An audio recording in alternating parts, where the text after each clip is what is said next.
Hello. Sir. Good morning. क्या video चल रहा है सही तरह? Yes sir. कल जैसा ही चल रहा है कि कोई प्रॉब्लम?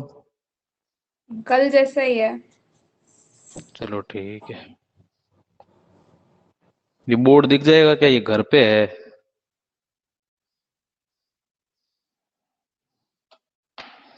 सर परफेक्ट है। परफेक्ट है तो देखते हैं।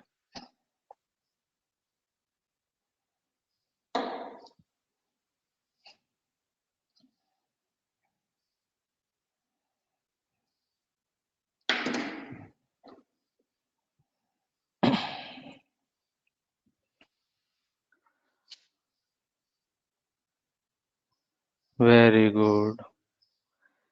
चलो वीडियो सही चल रहा है। आप चैट बॉक्स में जो भी है वो अपनी क्वेरी वगैरह बताते रहना। ठीक है।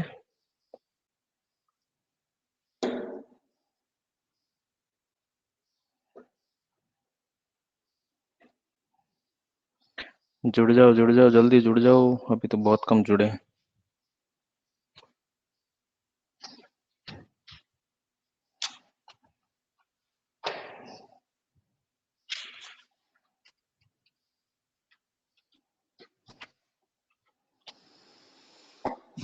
Very good.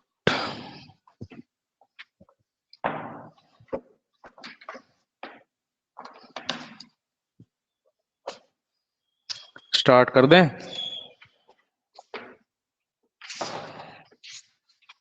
स्टार्ट कर दें? Yes sir. चैट बॉक्स में बोलो आप सर। चैट बॉक्स में बोलो। आप अपने आप को म्यूट रखो थोड़ा। ओके। कल अपन क्या देख रहे थे? इलेक्ट्रोकेमिस्ट्री में अपन ने डेनियल सेल का एग्जाम्पल देखा था। ठीक है ना? अपन डेनियल सेल की बात कर रहे थे। तो जो डेनियल सेल था उसको थोड़ा सा आगे लेते हैं अपन। उसके अंदर और क्या होता है कि अपन ने जो ये सेल का डिजाइन देखा था, ये जो सेल था, थोड़ा छोटा बनाऊंगा यहाँ पे, मेरे पास बोर्ड ज्यादा बड़ा नहीं है। ये यूट्यूब थी और ये आपका एनोड था। यहाँ पे मैंने एक गैल्वेनोमीटर लगाया था और यहाँ पे एक दूसरा जो था इलेक्ट्रोड, उसको अपन बोलते थे कैथोड। यहाँ पे आपने इस हाफ इलेक्ट्रोड को एनोड माना था, जहां पे आपने क्या बना था, कोई भी इलेक्ट्रोलाइट भर दिया था। ये कौन था? ये था जिंक का इलेक्ट्रोड, जिसपे नेगेटिव चार्ज था। ये पॉजिटिव चार्ज या पॉजिटिव साइन वाला था, इसको अपन क्या बोलते थे? कॉपर। ये नेगेटिव साइन वाला था। इसके अंदर जो इलेक्ट्रोलाइट भरा हुआ था वो भी आपको कौन सा था? कॉपर का आयन होना चाहिए, वो वाला इलेक्ट्रोलाइट था। यहाँ पे जो इलेक्ट्रोलाइट था वो जिंक सल्फेट था, एक्वस। एक्यू था ना, एक्वस। यहाँ पे कॉपर सल्फेट था और ये भी क्या था? एक्वस। इसमें एक छोटी सी चीज आपको ये और ध्यान रखनी है कि एनोड और कैथोड पे जो भी रिएक्शंस होती हैं, किसी को छोटा तो नहीं दिखाई दे रहा ना? चैट बॉक्स में बता दो कि क्या कुछ और नजदीक लाऊं मैं camera? Okay okay okay okay okay. देखो, यहाँ पे जब आपने एनोड पे जो रिएक्शन देखी थी, उस एनोड पे जो रिएक्शन हो रही थी, तो आपको फिजिकली क्या फील हुआ कि उसके अंदर क्या हो रहा है उस एनोड पे? तो ध्यान देना कि जिंक था वो आपके किस में कन्वर्ट हो रहा था? जिंक 2+ में है, और 2 इलेक्ट्रॉनों का लॉस कर रहा था, यही कर रहा था। इसका मतलब इस इलेक्ट्रोड, यानी कि ये जो जिंक इलेक्ट्रोड है, ये किसका पूरा टोटली किसका बना हुआ है? जिंक मेटल का। ये क्या कर रहा है कि अपने आयन, जैसे जिंक 2+ और सल्फेट 2-, इसके अंदर सोल्यूशन के अंदर, ये क्या कर रहा है कि अपने आयन को ब्रेक कर रहा है, और सोल्यूशन के अंदर ये जो जिंक 2+ है इसकी कंसंट्रेशन इंक्रीज कर रहा है। मतलब जिंक 2+ तो पहले से ही था इलेक्ट्रोलाइट की फॉर्म में, और ये जो आपकी जो रॉड है, जो जिंक की एनोड है, ये धीमे धीमे क्या हो रही है? अपना इरोजन करती जा रही है। ऐसे मान लो ये धीमे धीमे क्या होती जा रही है? खत्म होती जा रही है। तो ये भी सॉल्यूशन के अंदर जिंक 2+ की कंसंट्रेशन इंक्रीज कर रही है। और जो दोनों इलेक्ट्रॉनों का लॉस हुआ है, ये दोनों के दोनों इलेक्ट्रॉन यहां से निकलना स्टार्ट हो गए। जब यहाँ से निकलना स्टार्ट हो गए तो देखो इलेक्ट्रॉन पे कैसा चार्ज होता है, नेगेटिव चार्ज। तो जैसे यहाँ से इलेक्ट्रॉन निकलना चार्ज स्टार्ट हो गए तो इस इलेक्ट्रोड के ऊपर फ्री इलेक्ट्रॉनिक क्लाउड बहुत ज्यादा इकट्ठा हो गया, इसलिए यहाँ पे अपन नेगेटिव सिंबल का यूज करते हैं। और ये सारे के सारे इलेक्ट्रॉन फ्लो करते हैं एनोड टू कैथोड। कई बार पूछ लिया जाता है कि इलेक्ट्रॉन फ्लो का जो डायरेक्शन होता है, इलेक्ट्रॉन के फ्लो का जो डायरेक्शन होता है वो क्या होता है। तो electron flow from anode to cathode, always ध्यान रखना इस चीज को। चाहे किसी भी टाइप का अगर आपके पास में कोई भी सेल आ जाए या कोई भी एनोड और कैथोड का एनवायरनमेंट दिखे, तो इसका मतलब समझ लेना कि वहां पे एनोड से कैथोड की तरफ हमेशा इलेक्ट्रॉन का फ्लो है। और करंट का जो फ्लो होता है, करंट मतलब जो इलेक्ट्रॉन की ऑपोजिट डायरेक्शन में मूव करता है, ध्यान रखना हमेशा। जो करंट का फ्लो होता है, यानी करंट मतलब जो आप नॉर्मली कुछ भी बोल लो, जैसे अपन तो नॉर्मली करंट की बात कर रहे हैं, तो करंट की जो डायरेक्शन होगी वो क्या होगी, ऑपोजिट टू इलेक्ट्रॉन डायरेक्शन। ये ध्यान रखना, इलेक्ट्रॉन की जो डायरेक्शन होती है उससे जस्ट ऑपोजिट होती है। तो मैं पूछूं कि करंट की जो डायरेक्शन होगी वो क्या होगी, यहाँ पे करंट की डायरेक्शन होगी फ्रॉम कैथोड टू एनोड। ये चीज याद रखना, ये चीज हमेशा याद रखना कि कैथोड जो इलेक्ट्रॉन की डायरेक्शन है और करंट की डायरेक्शन है वो दोनों एक दूसरे की हमेशा क्या होती है, ऑपोजिट। इस डैनियल सेल के अंदर इलेक्ट्रॉन की डायरेक्शन है वो आपके कैथोड एनोड टू कैथोड की साइड में है, तो करंट की डायरेक्शन आपकी जस्ट ऑपोजिट साइड में होगी। जस्ट ऑपोजिट का मतलब positive terminal to negative terminal, ये जरूर ध्यान रखना आप। तो यहाँ पे मैं बोल सकता हूँ कि यहाँ पे इधर की तरफ मैं एक साइन लगा के लिखूं तो यहाँ पे आई लिख सकता हूं, यानी कि करंट आई को रिप्रेजेंट करते हैं किसको, करंट को। आई मतलब करंट, तो आई मतलब करंट की जो डायरेक्शन होगी वो आपकी किस डायरेक्शन में, किस साइड में होगी, यानी कि इस एरो को यहाँ पे मत बनाओ, यहाँ पे बना देते हैं अपन ऐसे। ये आई की डायरेक्शन है, करंट की डायरेक्शन वो होगी, क्या होगी आपकी, कैथोड टू एनोड। तो ध्यान देना, जब अपन ने कैथोड की बात की थी तो कैथोड पे क्या हुआ था, कैथोड पे जो सोल्यूशन के अंदर जो भी आपका कॉपर 2+ और SO4 2- था, यानी कि कॉपर 2+ तो सोल्यूशन के अंदर पड़ा है, ये कॉपर 2+ क्या कर रहा था, उन दोनों इलेक्ट्रॉन, जो इलेक्ट्रॉन यहां से आए हैं एनोड से आए हैं, उन दोनों को ऐड करके कॉपर का फॉर्मेशन कर रहा था। तो ध्यान दो, यहाँ पे तो जिंक की रॉड है वो धीमे धीमे इरोज हो रही है, वो धीमे धीमे खत्म हो रही है, और यहाँ पे सोल्यूशन के अंदर जो भी कॉपर 2+ आयन है वो ऊपर की तरफ अट्रैक्ट हो रहा है। आपको मालूम है पॉजिटिव और नेगेटिव एक दूसरे को अट्रैक्ट करते हैं। तो जैसे यहाँ पे नेगेटिव चार्ज मतलब इलेक्ट्रॉन आएगा, इलेक्ट्रॉन पे कैसा चार्ज होता है, नेगेटिव चार्ज, और सोल्यूशन के अंदर जो भी पॉजिटिव चार्ज वाली जो भी आपकी स्पीसीज होगी वो उसको अट्रैक्ट करेगी। मतलब सोल्यूशन के अंदर जो भी कॉपर 2+ आयन है वो कैथोड या कॉपर जो आपका इलेक्ट्रोड है उसकी तरफ अट्रैक्ट होगी। तो यहाँ पे आके ये कॉपर होगा, ये डिपॉजिट होना स्टार्ट हो जाएगा, मतलब इसके ऊपर थिकनेस बढ़नी शुरू हो जाएगी। किसकी थिकनेस, कॉपर की थिकनेस। तो आप ध्यान से देखना, थोड़े टाइम के बाद में इसकी थिकनेस तो इतनी कम हो जाएगी, इतनी कम हो जाएगी कि ये बहुत पतला हो जाएगा और इसकी थिकनेस बहुत ज्यादा हो जाएगी। बहुत ज्यादा तो मतलब इतना तो ज्यादा नहीं है कि कोई पतली सी ब्लेड है वो बहुत बड़ा चाकू बन जाएगा, ऐसा तो नहीं होगा, लेकिन हाँ काफी कुछ फर्क पड़ता है। इस चीज को समझे आप, इस चीज को समझे आप।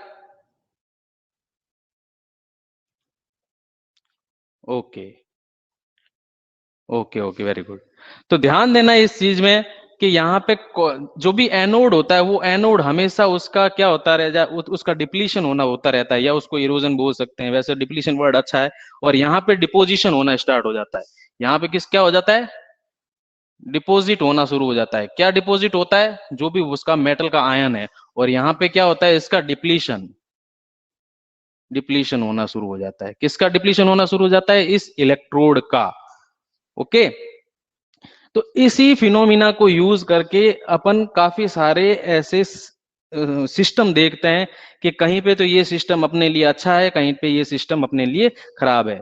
तो कई बार क्या होता है, कुछ कंटेनर ऐसे होते हैं जिसके अंदर कोई सोल्यूशन रखते हैं तो उस कंटेनर का कुछ नहीं होता। कई बार क्या होता है, अपन गलती से कोई चीज ऐसी डाल दें जिससे कंटेनर खुद है वो इरोज होना शुरू हो जाता है।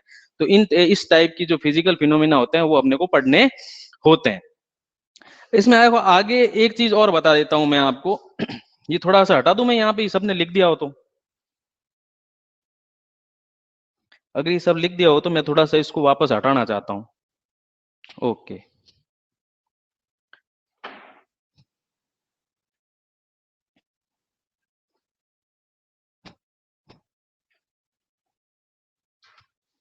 तो ध्यान देना इस चीज पे कि अगर आपके यहाँ पे जो गैल्वेनोमीटर लगाया हुआ है, ये गैल्वेनोमीटर क्या कर रहा है यहाँ पे, ये आपके करंट की डायरेक्शन को शो करता है। क्या करता है? आपके करंट की डायरेक्शन को।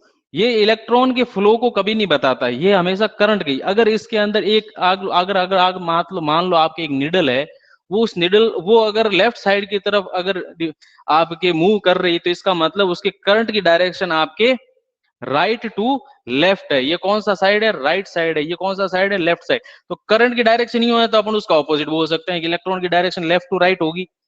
ओके, तो अगर मैं यहाँ पे इस गैल्वेनोमीटर को हटा दूं, इस गैल्वेनोमीटर को क्या कर रहा हूं मैं यहाँ पे हटा दूं, या इस गैल्वेनोमीटर को पहले नहीं हटाते मान लो, तो आपने देखा इसके ऊपर क्या अपन ने कोई फोर्स, आउटर फोर्स का कोई इंप्लीमेंटेशन क्या किया यहाँ पे अपन ने? आउटर अपन ने यहाँ पे कोई किसी टाइप का कोई एनर्जी यहाँ पे सिस्टम को प्रोवाइड की? नहीं की। इस सिस्टम को जब अपन एनर्जी बाहर से कोई भी प्रोवाइड नहीं कर रहे हैं, तो ये सिस्टम ऑटोमेटिकली अपने हिसाब से चलता है कि इसका ऑक्सीडेशन होगा, उसका रिडक्शन होगा, ऑटोमेटिक इलेक्ट्रॉन का फ्लो होगा और करंट की डायरेक्शन जस्ट ऑपोजिट साइड में होगी। तो आप एक छोटा सा, एक मैं आपको एक चीज बता रहा हूं जो याद रखना, वैसे तो वो चीज आपकी 11th में थी थर्मोडायनेमिक्स में, लेकिन यहाँ पे थोड़ा सा याद रखना। जो भी ये प्रोसेस होते हैं जो ऑटोमेटिक चलते हैं, इनको बोलते हैं spontaneous process. Spontaneous process. Spontaneous process का मतलब जो अपने आप होते हैं, अपने आप मतलब आप जो बोलो जो ऐसे ऐसे प्रोसेस जिनको आउटर एनर्जी की रिक्वायरमेंट नहीं होती, उनके लिए जो एक फ्री एनर्जी होती है, उसके लिए एक फ्री एनर्जी होती है जिसको अपन बोलते हैं गिब्स फ्री एनर्जी। अब आपको ये चीज समझ में आएगी नहीं अभी, तो इसको थोड़ा सा एक बार आप थोड़ा याद करके रख लो। गिब्स गिब्स फ्री एनर्जी होती है, इसका सिंबल होता है Gibbs free energy change. Gibbs free energy change, ये क्या होता है? Delta G. ये क्या होता है? यहाँ पे नेगेटिव होता है। ये थोड़ा सा आप याद रखना इस चीज को, थोड़ा सा वैसे थर्मोडायनेमिक्स की चीज है, यहाँ पे मैं समझा नहीं पाऊंगा आपको, क्योंकि इसको समझाने के लिए बैठ जाऊंगा तो 2 चैप्टर 2 पीरियड आपके निकल जाएंगे। इतना याद रखना, जो स्पॉन्टेनियस प्रोसेस होते हैं उनके लिए गिब्स फ्री एनर्जी चेंज होता है, वो क्या होता है? नेगेटिव होता है। इतना ध्यान रखना।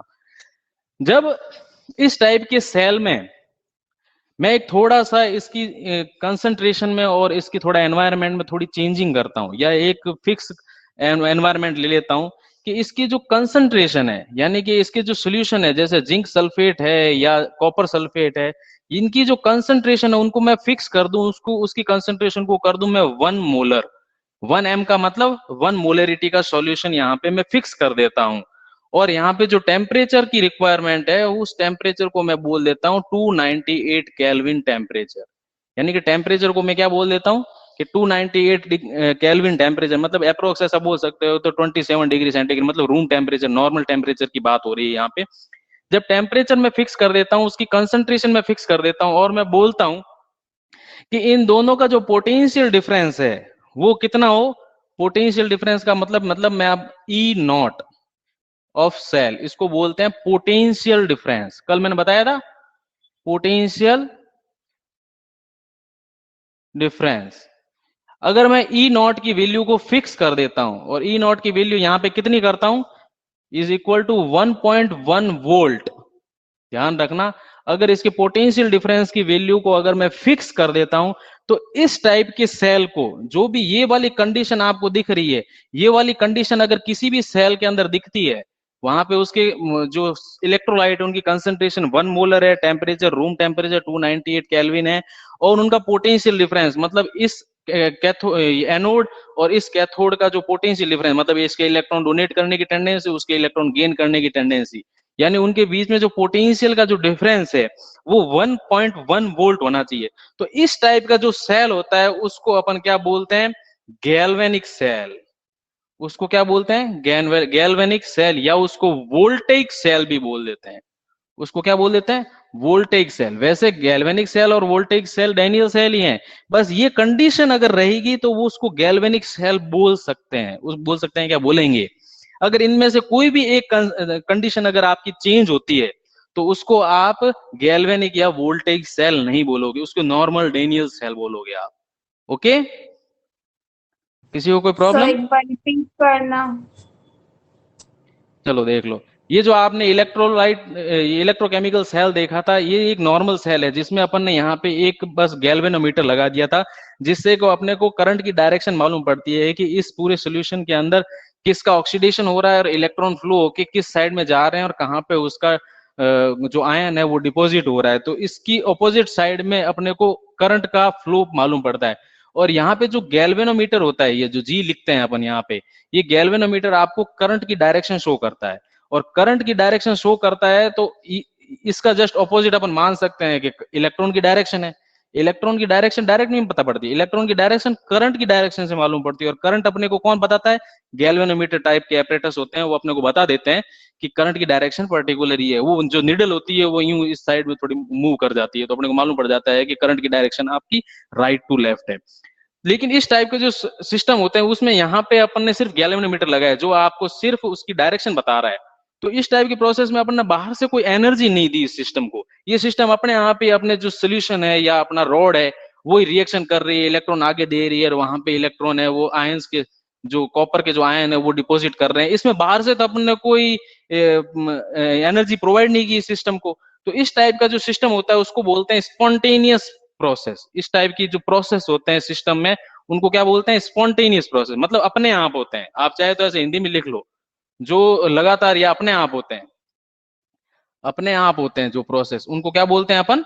Spontaneous process. और जो अपने आप नहीं होते हैं, जिनको अपन बाहर से कोई इफेक्ट लगा के या कोई बैटरी लगा के ऐसा कोई बाहर से अपन एक्सटर्नल फोर्स या एनर्जी दे के अपन उस प्रोसेस को चालू करते हैं या स्टार्ट करते हैं या जो भी उसको उसमें देखना होता है, तो उस टाइप की प्रोसेस को अपन बोलते हैं नॉन स्पॉन्टेनियस। तो नॉन स्पॉन्टेनियस नहीं होते इस टाइप के जो सेल होते हैं, वो क्या होते हैं? Spontaneous cell. या इस टाइप के जो प्रोसेस फॉलो करने वाले जो सेल होते हैं उनको बोलते हैं स्पॉन्टेनियस प्रोसेस। इस स्पॉन्टेनियस प्रोसेस को अपन थर्मोडायनेमिक्स में वैसे पढ़ना था 11th में, लेकिन 11th में पढ़ा कि नहीं पढ़ा वो चीज छोड़ो आप। एक छोटी सी चीज होती है, स्पॉन्टेनियस जो प्रोसेस होते हैं वहां पे एक फ्री एनर्जी चेंज होता है। जब यहां से एनर्जी गई तो वहां पे डिपोजिशन हो गया। तो इसमें जब कैलकुलेशन करते हैं, अब कैलकुलेशन अपने को यहाँ पे नहीं करनी, बस थोड़ा सा एक फिनोमिना आप ध्यान रखना कि स्पॉन्टेनियस प्रोसेस के लिए जो गिब्स फ्री एनर्जी चेंज है, जिसको अपन डेल्टा जी से रिप्रेजेंट करते हैं, डेल्टा जी, उसकी वैल्यू हमेशा नेगेटिव होती है। उसकी वैल्यू क्या होती है? हमेशा बस नेगेटिव। इतना याद रख लेना आप, बाकी चीजें तो अब छोड़ो। अब इतना थोड़ा सा याद रखना आप कि जो भी स्पॉन्टेनियस, ये कोई पर्टिकुलर इस सेल की बात नहीं हो रही है, कोई भी टाइप का अगर आपके पास में सिस्टम है और उस पर अगर स्पॉन्टेनियस प्रोसेस चल रहा है तो उसमें जो भी गिब्स फ्री एनर्जी का चेंज होगा वो कैसा होगा? नेगेटिव होगा। उसका जो साइन होगा वो अपन किससे रिप्रेजेंट करेंगे? नेगेटिव साइन से। और इस टाइप के सेल में अगर अपन कुछ कंडीशंस फिक्स कर दें, जैसे इस टाइप का जो सेल है उसके अंदर जो इलेक्ट्रोलाइट की जो सॉल्यूशन की जो कंसंट्रेशन है, यानी कि कंसंट्रेशन, उसको अपन 1 मोलर सॉल्यूशन, यानी कि उसकी फिक्स कंसंट्रेशन कर दें 1 मोलर, ना तो उससे कम होनी चाहिए ना उससे ज्यादा होनी चाहिए, फिक्स 1 मोलर कंसंट्रेशन होनी चाहिए। और उसका टेम्परेचर रूम टेम्परेचर 298 केल्विन का मतलब क्या है? अप्रोक्स, या वैसे ऐसे मान लो 227 डिग्री अप्रोक्स होना चाहिए, क्योंकि 273 पॉइंट समथिंग होता है आपका 0 degree centigrade is equal to kelvin. तो 27 यानी कि अप्रोक्स ऐसे मान सकते हैं अपन, रूम टेम्परेचर की बात हो रही है यहाँ पे, इतना टेम्परेचर होना चाहिए। और ई नॉट, ई जीरो ऊपर लिखा हुआ ना, जीरो का मतलब है E not cell. E not cell का मतलब यहाँ का पोटेंशियल डिफरेंस और यहाँ के पोटेंशियल, नहीं, यहाँ का पोटेंशियल और यहाँ के पोटेंशियल के बीच में जो डिफरेंस है वो डिफरेंस कितना होना चाहिए? पॉजिटिव में 1.1 वोल्ट। अगर ये तीनों कंडीशन कोई भी सेल अगर सेटिस्फाई करता है तो उस टाइप के सेल को अपन हम सब क्या बोलेंगे? गैल्वेनिक सेल, या उसको वोल्टेइक सेल बोलेंगे। अगर इनमें से कोई भी कंडीशन अगर आपके सेटिस्फाई नहीं होती हो तो उसको आप गैल्वेनिक या वोल्टेइक तो नहीं बोलोगे, लेकिन डैनियल तो बोल ही सकते हो आप। ओके, ये छोटी छोटी चीजें नोट करते रहा करो, ऐसे ही आता है एग्जाम में। हटा दूं?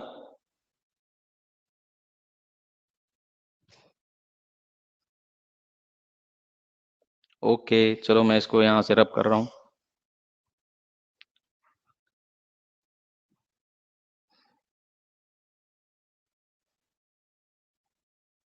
हटाई दो।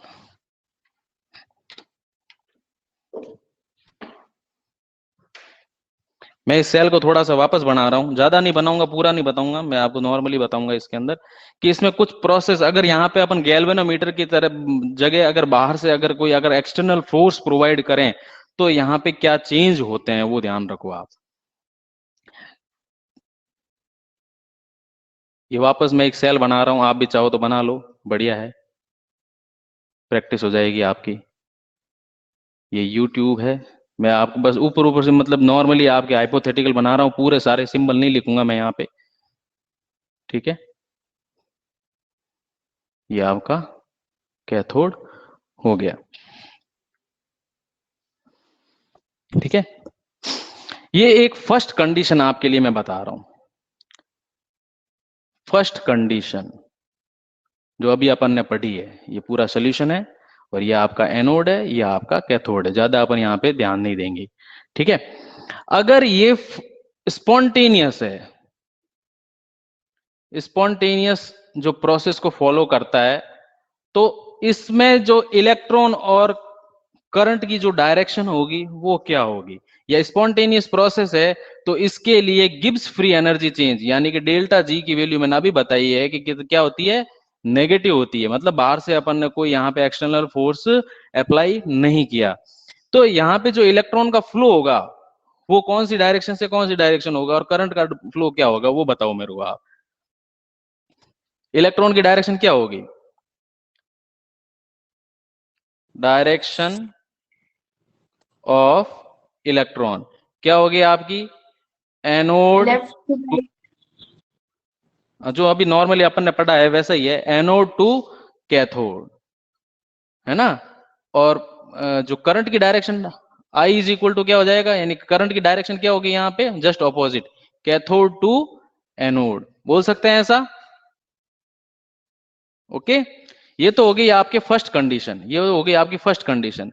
सेकंड कंडीशन है कि if delta G is equal to zero, अगर गिब्स फ्री एनर्जी चेंज की वैल्यू ही जीरो है, मतलब यहां पे इस प्रोसेस को, ये प्रोसेस स्पॉन्टेनियस हो रहा है, तो यहां से इस साइड में यानी कि एनोड टू कैथोड आपके क्या हो रहा है, इलेक्ट्रॉन का फ्लो हो रहा है। और अगर मैं यहाँ पे इस गैल्वेनोमीटर को हटा के उसकी जगह अगर कोई सेल लगा दूं, और वो सेल क्या करे कि जितना इस यहाँ इस साइड से इलेक्ट्रॉन का फ्लो हो रहा है उसके ऑपोजिट साइड में उतनी ही स्ट्रेंथ का करंट सप्लाई का ये मतलब उसकी जस्ट ऑपोजिट साइड में करंट की सप्लाई उतनी ही स्टार्ट कर दे, तो इस इलेक्ट्रॉन के फ्लो का वो बीच में रेजिस्टेंस की तौर पर काम करना शुरू कर देता है। तो आप बोल सकते हो कि यहाँ से इलेक्ट्रॉन के फ्लो के अंदर ये जो बैटरी का जो पोटेंशियल है, ये पोटेंशियल, ये बैटरी क्या कर रही है, यहाँ और यहाँ का जो पोटेंशियल डिफरेंस था, कितना था potential difference, E not cell, वो था 1.1 वोल्ट। अगर इस 1.1 वोल्ट के पोटेंशियल डिफरेंस को अगर मैं हटा के, मतलब इन दोनों का जो पोटेंशियल डिफरेंस है उसको मैं यहाँ पे बैटरी लगा के मैनेज कर सकता हूँ कम या ज्यादा करके। अगर मैं यहाँ के पोटेंशियल डिफरेंस को यानी कि ई नॉट सेल को अगर मैं यहाँ पे जीरो कर दूं, 0 वोल्ट, इलेक्ट्रॉन यहां से यहां नहीं आ सकते, करंट यहां से यहां नहीं आ सकता, तो बताओ इस टाइप का जो प्रोसेस होगा उसके अंदर डेल्टा जी यानी कि फ्री एनर्जी का चेंज, इधर से उधर कोई एनर्जी गई नहीं, उधर से इधर की तरफ कोई करंट फ्लो नहीं हुआ, तो उसके लिए मैं बोल सकता हूँ कि डेल्टा जी की वैल्यू क्या होगी यहाँ पे, जीरो। और पोटेंशियल डिफरेंस यहाँ पे कितना क्रिएट कर देते हैं अपन बैटरी लगा के, 0 वोल्ट। तो बताओ मेरे को यहाँ पे इलेक्ट्रॉन की डायरेक्शन क्या होगी, डायरेक्शन ऑफ इलेक्ट्रॉन क्या होगी, डायरेक्शन ऑफ इलेक्ट्रॉन और करंट ऐसे भी लिख सकते हो आप, नो डायरेक्शन, वेरी गुड। यानी कि ये प्रोसेस कैसा होगा, इसमें कोई किसी टाइप की कोई डायरेक्शन नहीं होगी, ध्यान रखना, यानी कि प्रोसेस स्टार्ट ही नहीं होगा, ये प्रोसेस बिल्कुल स्टॉप रहेगा, क्योंकि अपन ने बैटरी का जो स्ट्रेंथ थी वो इलेक्ट्रॉन को बाढ़ करने में काम आ गई, मतलब इतना अपन ने बैटरी का यूज कर लिया कि इलेक्ट्रॉन को फ्लो करने में वो एक तरह से रेजिस्टेंस की तरह बिहेव कर सके। थर्ड कंडीशन ये आ सकती है कि यहाँ पे बैटरी की मैं थोड़ी स्ट्रेंथ बढ़ा दूं, जिससे कि क्या इलेक्ट्रॉन की डायरेक्शन जो यूं जा रही है, मैं जबरदस्ती इधर की तरफ अगर मैं इलेक्ट्रॉन मूव कराना स्टार्ट कर दूं, इसकी टेंडेंसी तो नहीं है उस इलेक्ट्रॉन को गेन करने की, लेकिन जबरदस्ती मैं इलेक्ट्रॉन दे रहा हूं। मान लो ये एक कोई गरीब आदमी है जिससे कि हर आदमी बार बार कुछ ना कुछ काम करवाता रहता है, लेकिन कई बार कोई ऐसा आदमी आ जाए जो इसको कहे कि नहीं तू काम मत कर, अब मैं करूंगा तेरा काम, तू बैठा रहे आराम से, तो ऐसी कंडीशन तो आ जाए तो इसको आनंद आ जाए। तो इस टाइप की कंडीशन होती है जिसको अपन स्पॉन्टेनियस प्रोसेस का जस्ट ऑपोजिट बोलते हैं, उसको क्या बोलते हैं अपन? Non spontaneous process. Non spontaneous जो प्रोसेस होते हैं उनके लिए जो डेल्टा जी की वैल्यू होती है वो हमेशा पॉजिटिव आती है, मतलब बाहर से अपन यहाँ पे एक्सटर्नल फोर्स, वो एनर्जी की फॉर्म में, ये बैटरी क्या है, एक तरह की एक्सटर्नल फोर्स ही है, तो उसके लिए डेल्टा जी की वैल्यू क्या आ जाएगी आपकी? पॉजिटिव में। और पोटेंशियल डिफरेंस तो बहुत ज्यादा मतलब नेगेटिव में चला जाएगा, यहाँ पे उसकी अपन बात नहीं करते, इतने से ही अपने काम चल जाएगा कि डेल्टा जी की वैल्यू अगर पॉजिटिव हो गई तो उस टाइप का प्रोसेस क्या होगा आपका? Non spontaneous process. तो अब बताओ मुझे कि यहाँ पे जो डायरेक्शन होगी, किसकी डायरेक्शन? इलेक्ट्रॉन की, वो क्या होगी? जस्ट ऑपोजिट हो जाएगी कि नहीं हो जाएगी? क्योंकि अपन ने यहाँ पे बैटरी की जो स्ट्रेंथ इंक्रीज कर दी कि इलेक्ट्रॉन का जो फ्लो यहाँ से हो रहा था उससे ज्यादा इलेक्ट्रॉन का फ्लो अगर उसके ऑपोजिट साइड में होना शुरू हो जाए तो करंट एनोड से कैथोड की तरफ चला जाएगा। तो इलेक्ट्रॉन कहां से जाएंगे? इलेक्ट्रॉन डायरेक्शन क्या हो जाएगी? Cathode to anode. और जो आपके करंट की डायरेक्शन होगी वो क्या होगी? आपके करंट की डायरेक्शन क्या होगी? Direction of current, direction of current just इसके ऑपोजिट, एनोड टू कैथोड। क्या ये चीज किसी को समझ में नहीं आई तो मुझे पूछ लो। ये तो बस क्या है, एक हाइपोथेटिकल ऐसी कंडीशंस हैं जो अपन क्रिएट करते हैं बैटरी लगा के, कि बैटरी लगा दी, बैटरी की थोड़ी पावर बढ़ा दी, दो चार बैटरी कम लगा दी, कभी दो चार बैटरी ज्यादा लगा दी, कभी ऐसा लगाया कि या एक जिंक का पोटेंशियल डिफरेंस है उतना ही अपन को आगे इलेक्ट्रॉन करंट है उसको अपोज करना है, तो उस जगह आपके क्या हो जाएगा? वो प्रोसेस कैसा हो जाएगा? वहां पे गिब्स फ्री एनर्जी चेंज क्या हो जाएगा? बिल्कुल जीरो। ओके, अगर किसी को कोई प्रॉब्लम है तो अभी पूछ लो, नहीं तो मैं आगे चलता हूं।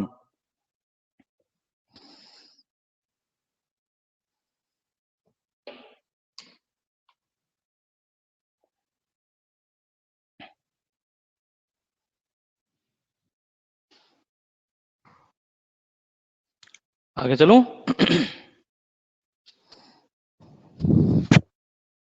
सर नोट करने दो। कर लो कर लो कर लो, साथ ही साथ थोड़े से करते रहा करो। या मैं थोड़ा तेज तो नहीं बोल रहा तो आप बता दो मुझे, मैं उस हिसाब से फिर धीमे चलूं।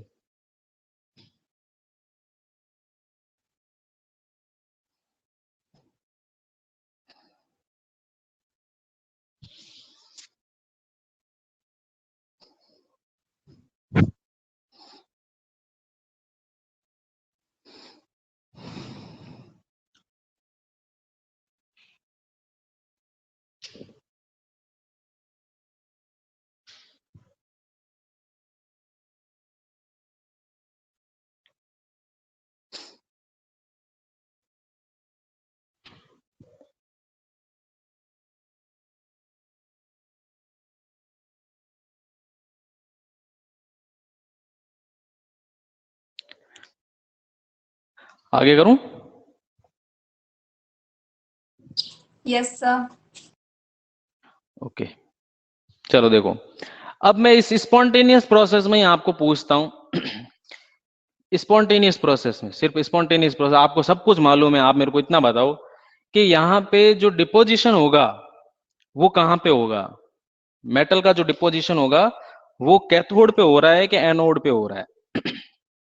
लिख के बताओ आप मेरे को चैट बॉक्स में। स्पॉन्टेनियस प्रोसेस में जो मेटल का डिपोजिशन हो रहा है फ्रॉम आयंस, वो कहाँ पे है? कैथोड पे या एनोड पे? वेरी गुड विवेक। देखो यहाँ पे तो जो स्पॉन्टेनियस प्रोसेस है वो इजीली यहाँ पे चल रहा है, तो सॉल्यूशन के अंदर जो भी कॉपर 2+ होगा वो क्या करेगा? यहाँ से जो भी इलेक्ट्रॉन आए, तो ये जिंक रॉड क्या करती है? जिंक 2+ होती है, वो सॉल्यूशन के अंदर आपके ऐड करती रहती है, और जो इलेक्ट्रॉन को जो लॉस हुआ है वो इलेक्ट्रॉन एनोड टू कैथोड जाएगा, और ये इलेक्ट्रॉन यहाँ पे आ जाएंगे इस रॉड के ऊपर और इस कॉपर 2+ को अट्रैक्ट करेंगे, तो कॉपर 2+ इलेक्ट्रॉन गेन करके डिपॉजिट होता रहेगा कहाँ पे? इसके ऊपर, कॉपर की रॉड यानी कैथोड के ऊपर। तो आप देख रहे होगे कि यहाँ पे जो जो डिपोजिशन होता है वो कहाँ पे होता है? डिपोजिशन एट कैथोड, यानी कि यहाँ पे कैथोड पे डिपोजिशन होता है। अब आप मेरे को नॉर्मल जहां पे डेल्टा जी की वैल्यू जीरो होती है, जहां पे किसी टाइप का कोई इलेक्ट्रॉन और करंट का फ्लो नहीं होता, जीरो होता है, तो मेरे को बात बताओ यहाँ पे जो डिपोजिशन होगा वो किस मेटल या किस आयन का होगा, कैथोड की तरफ होगा या एनोड की तरफ? No deposition, very good. यहाँ पे तो किसी टाइप का कोई फ्लो ही नहीं है, इलेक्ट्रॉन ही इधर से उधर नहीं जाएगा, तो कहा कहाँ तो इलेक्ट्रॉन डोनेट करेगा और कौन इलेक्ट्रॉन गेन करेगा? तो यहाँ पे आप बोल सकते हो no deposition, no deposition of, मतलब नो डिपोजिशन, बस इतना बहुत है, ज्यादा लंबी चौड़ी बात लिखने की जरूरत नहीं।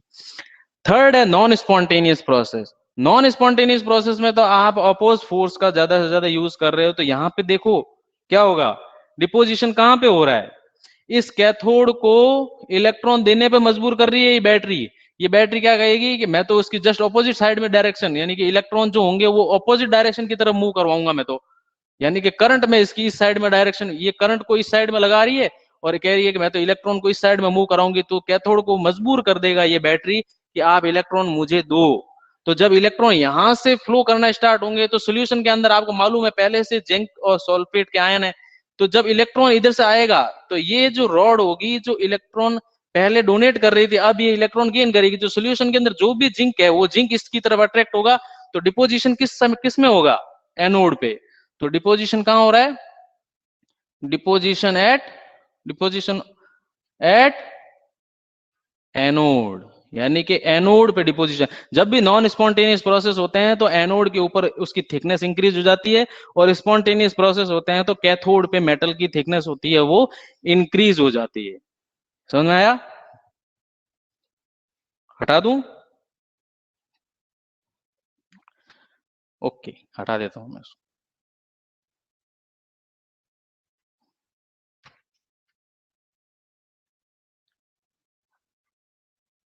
इस बात पे आता हूं मैं। अब देखो,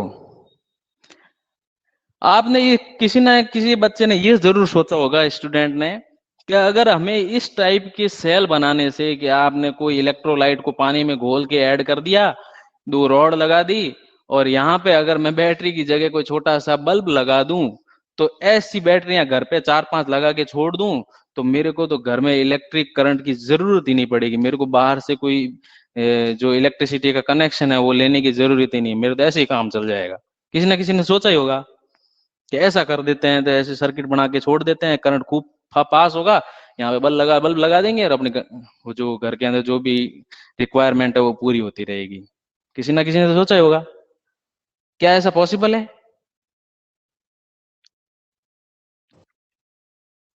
नो सर, रीजन क्या है? विवेक ज्यादा बोल रहा है करंट कि तो आप बताओ। देखो विवेक बोल रहा है कि स्मॉल जो एलईडी लाइट होती है वो तो चल जाती है, मैं भी बोल रहा हूँ चल जाती है, लेकिन देखो ध्यान से, या किसी ने इस चीज पे गौर नहीं किया होगा कि सॉल्यूशन के अंदर जो इलेक्ट्रोलाइट हैं वो वो एक फिक्स अमाउंट में होते हैं, उनके अंदर जो आयंस होते हैं वो फिक्स होते हैं, अगर इन दोनों की जो कंसंट्रेशन होती है वो ऑलमोस्ट सेम रहती है, तब ये जो प्रोसेस है वो स्टार्ट हो जाता है। अगर यहाँ पे मिसबैलेंस होता है आयंस का, या इलेक्ट्रॉन जो फ्लो कर रहे हैं उनको इलेक्ट्रॉन डोनेट करने वाले या तो ना मिले, या इलेक्ट्रॉन गेन करने वाले की जो क्वांटिटी है वो कम हो जाए, तो वहां पे जो सेल की जो प्रोसेस है वो धीमा पड़ जाता है, वो उसकी स्पीड थोड़ी कम हो जाती है। आप जब स्पॉन्टेनियस प्रोसेस की जब बात कर रहे थे तो आपने देखा कि यहाँ पे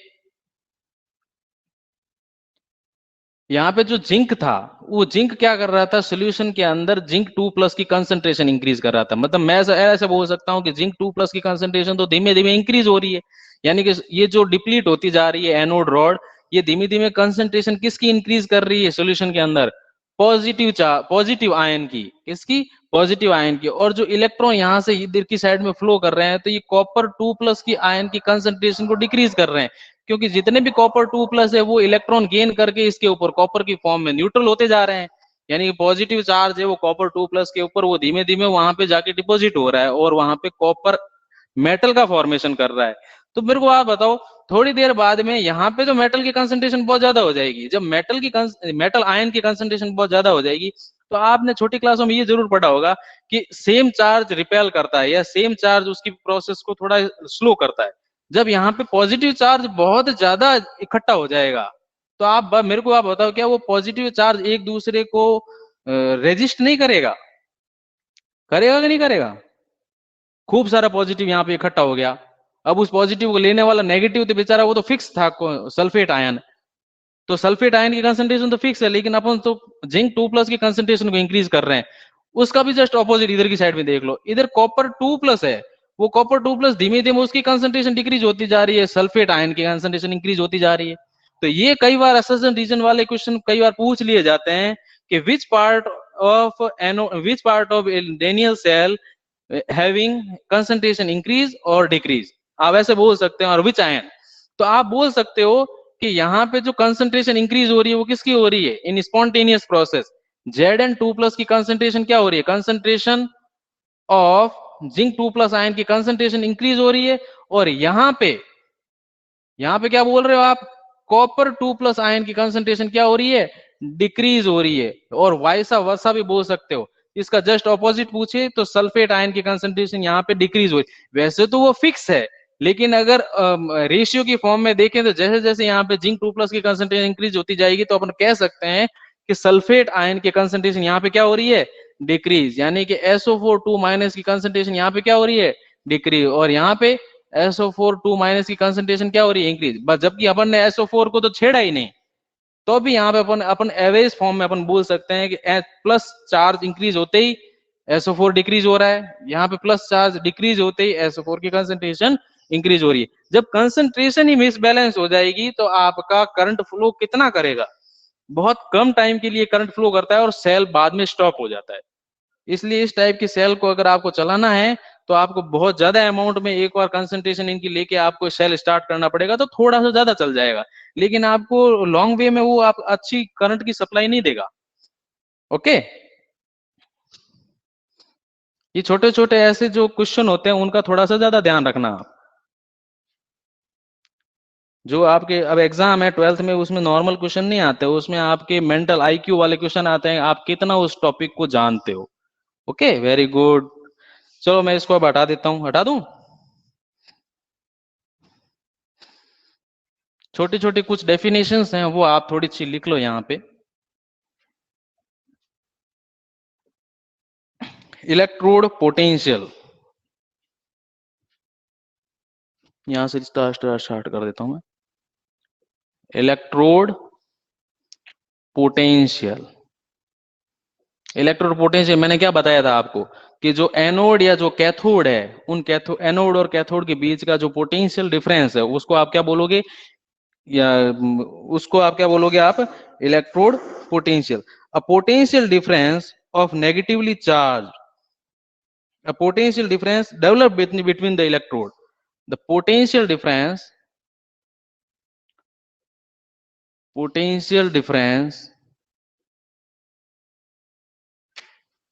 develop between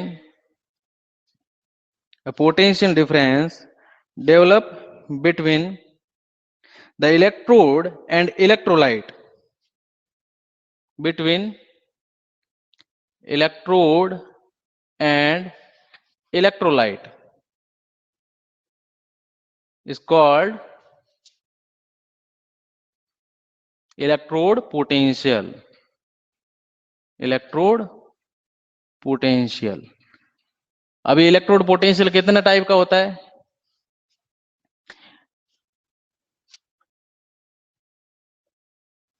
ये जो इलेक्ट्रोड पोटेंशियल होता है ये दो टाइप का होता है। वैसे इनको ज्यादा अपने को नहीं पढ़ना, अपने को सिर्फ एक टाइप का पढ़ना है। एक रिडक्शन पोटेंशियल और एक होता है ऑक्सीडेशन पोटेंशियल। अब ये चीजें क्या है, देखो रिडक्शन और पोटेंशियल तो आपको अच्छे से मालूम है कि ऑक्सीडेशन का मतलब क्या होता है कि इलेक्ट्रॉन डोनेट करने की टेंडेंसी, और रिडक्शन का मतलब क्या होता है? इलेक्ट्रॉन गेन करने की टेंडेंसी। आपके पास में ऑक्सीडेशन पोटेंशियल या रिडक्शन पोटेंशियल किसी की भी वैल्यू दे दे तो जब भी आप उसको न्यूमेरिकल सॉल्व करने में कभी भी काम लो, या आगे भी अगर किसी का कोई आंसर देने में अगर आपको यूज करना है, तो जो भी पोटेंशियल है उसको घूम फिर के आपको रिडक्शन पोटेंशियल की फॉर्म में लाना है। अगर रिडक्शन पोटेंशियल दिया हुआ है तो बहुत बढ़िया, और रिडक्शन पोटेंशियल नहीं दिया हुआ है तो ऑक्सीडेशन पोटेंशियल को रिडक्शन पोटेंशियल में कन्वर्ट करना है। सिंपल सा तरीका, कुछ नहीं है, reduction potential is equal to minus oxidation potential. ध्यान रखना, माइनस ऑफ ऑक्सीडेशन पोटेंशियल का मतलब क्या है कि रिडक्शन पोटेंशियल की जो भी वैल्यू होगी उसके आगे आप साइन चेंज कर दोगे, या ऐसा बोल सकते हो कि oxidation potential is equal to minus reduction potential, ऐसे भी बोल सकते हो। दोनों का जो साइन होगा जस्ट ऑपोजिट होगा। अगर मैं ऐसे बोल देता हूं कि रिडक्शन पोटेंशियल, या ऐसे बोल देता हूं oxidation potential, oxidation potential of zinc to zinc 2+ is equal to -0.34 volt, तो कोई बता सकता है इसका रिडक्शन पोटेंशियल क्या होगा? Reduction plus potential, 0.34 very good, volt.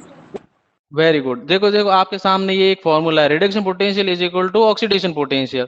तो मैं यहाँ पे अगर रिडक्शन पोटेंशियल निकालना चाहूंगा तो बोलूंगा माइनस ऑक्सीडेशन पोटेंशियल, जो कितना था -0.34, माइनस माइनस क्या हो जाएगा प्लस। तो मतलब घूम फिर के आपको ज्यादा माइनस प्लस के चक्कर में नहीं पड़ना है, जो भी ऑक्सीडेशन पोटेंशियल का साइन होगा उसको उल्टा कर देना है और कुछ नहीं करना है। प्लस है तो माइनस कर देना है, माइनस है तो प्लस कर देना है, ठीक है। ये एक छोटा सा एग्जांपल याद रखना। अगर मैं यहाँ पे पूछूं आपको एक क्वेश्चन और छोटा सा पूछूं कि reduction potential of copper 2+ into copper is equal to reduction potential of copper, इतना ही होता है ना, ओके, और कम ज्यादा होता है।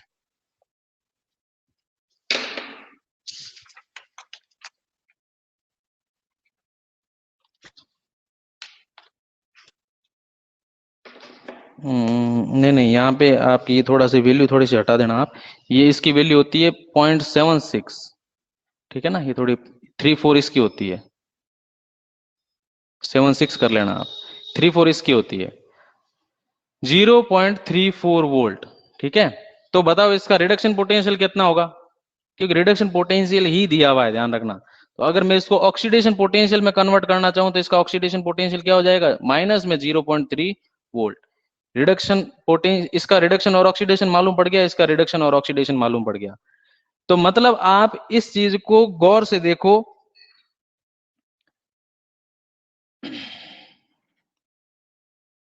ये प्लस में होता है, ये प्लस में होता है, ये प्लस में, यहाँ पे प्लस में कर देते हैं, यहाँ माइनस हो जाएगा, ठीक है ना। और ये होता है माइनस में, प्लस में होता है, प्लस में, ठीक है, प्लस में होता है, प्लस में। तो आप इन चीजों को बस इतना ध्यान रखना, आपको कोई भी ऑक्सीडेशन पोटेंशियल दिया हुआ है तो उसको आपको रिडक्शन पोटेंशियल में कन्वर्ट करना है, तो उसका साइन चेंज कर दो। और रिडक्शन को अगर ऑक्सीडेशन में चेंज करने का अगर कोई क्वेश्चन पूछ भी लेता है तो भी उसका साइन ऑपोजिट कर दो। इतना ज्यादा इसके अंदर कंफ्यूज होने की जरूरत नहीं है, बस आपको इतना ध्यान रखना है कि अगर चेंज करना है तो साइन चेंज करना है, और ज्यादा कुछ ध्यान नहीं रखना। हाँ, जब भी आप न्यूमेरिकल क्वेश्चन वगैरह कुछ भी सॉल्व करो तो अपने को सिर्फ रिडक्शन पोटेंशियल का यूज करना है। जब रिडक्शन पोटेंशियल का यूज करोगे तो आपको थोड़ा इजी रहेगा, ज्यादा आपके दिमाग के अंदर कोई प्रॉब्लम नहीं होगी कि आप कंफ्यूज होना शुरू हो जाओगे, सर ये कभी प्लस कर देते हो कभी माइनस कर देते हो। इसलिए आपको पहले ही बता रहा हूं कि आप हर चीज को पहले से ही रिडक्शन पोटेंशियल में कन्वर्ट करना स्टार्ट कर दो। ओके, हटा दूं ये,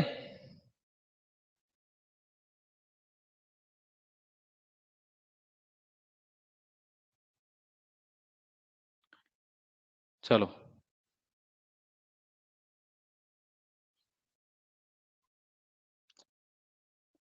देखो साथ ही साथ लिखते रहा करो आप। Very good, okay.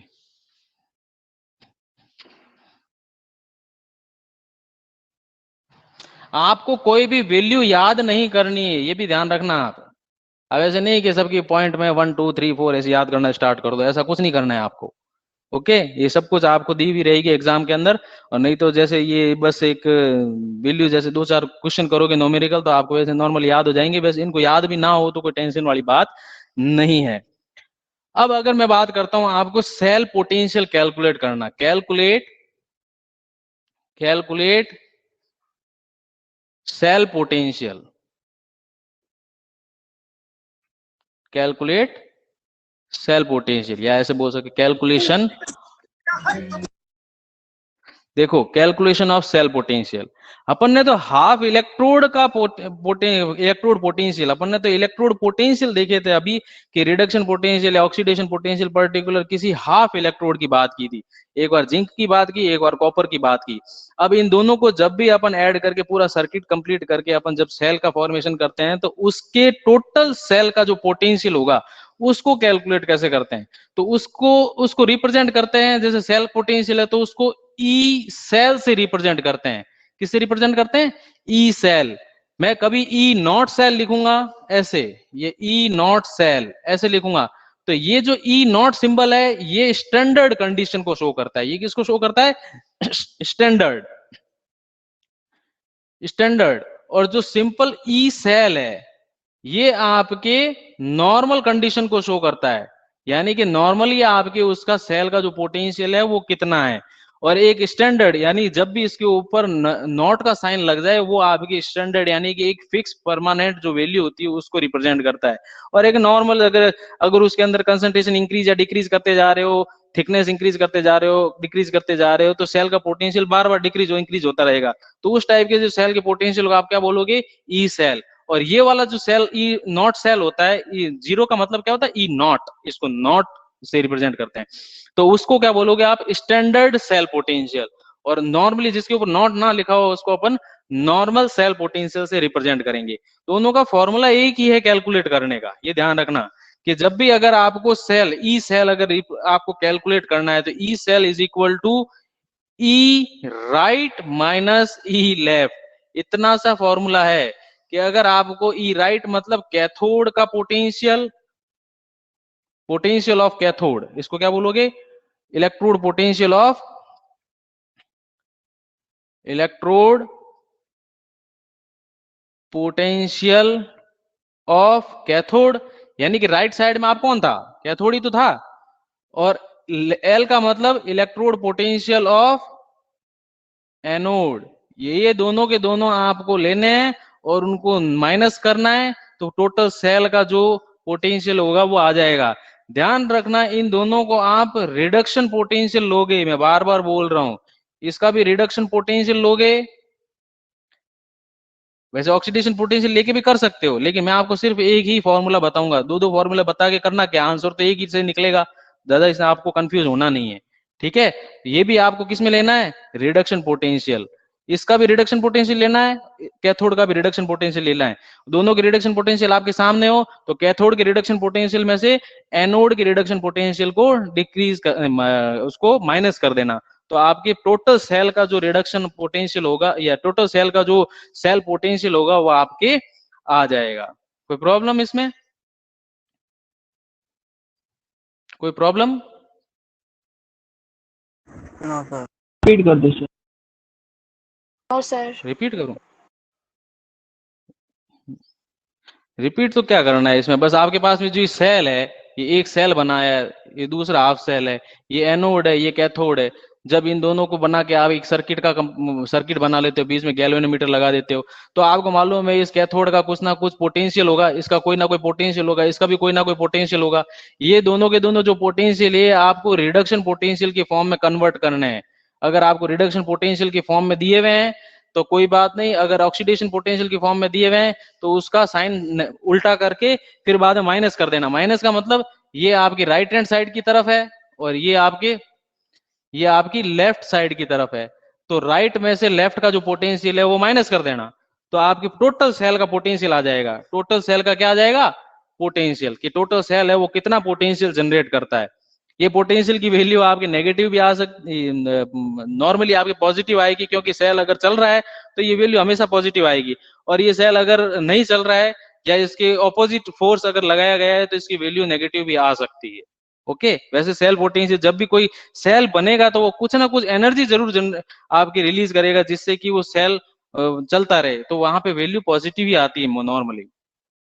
ये तो अगर कोई ऐसी कंडीशन क्रिएट कर दी जाए जिससे कि वो नेगेटिव आना शुरू हो जाए, वो बात अलग है, बाकी इसकी वैल्यू हमेशा पॉजिटिव ही आएगी, बिना पॉजिटिव की तो सेल ही नहीं चलेगा। ओके, किसी को कोई प्रॉब्लम? आज तो इतना ही हो पाएगा। अब रिडक्शन ये स्टैंडर्ड जो इलेक्ट्रोड पोटेंशियल है वो आपके कल करेंगे। कोई प्रॉब्लम? समझ में तो आ रहा है ना सबको? थोड़े दिन ऐसा इजी रखेंगे, फिर थोड़ा सा कॉम्प्लिकेट करेंगे ऑर्गेनिक में आपके।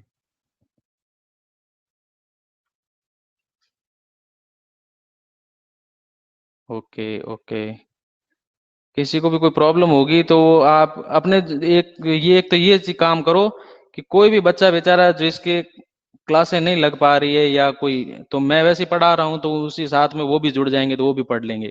कोई भी आपके भाई बहन, ऐसा कोई जरूरी नहीं है कि मॉडल स्कूल के बच्चे होंगे तो ही पढ़ेंगे, नहीं तो नहीं पढ़ेंगे, ऐसा कुछ नहीं है। आप आराम से सभी को बोलो, सभी को पढ़ाओ।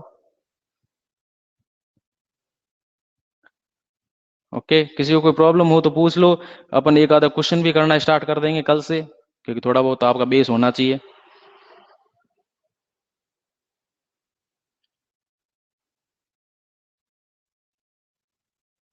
ओके चलें?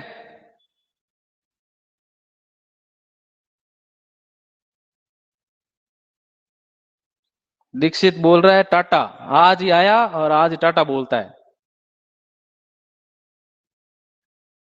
Have a nice day, have a nice day, have a nice day. चलो चलते हैं। सर, हाँ, have a nice day, have a nice day. Have a nice day.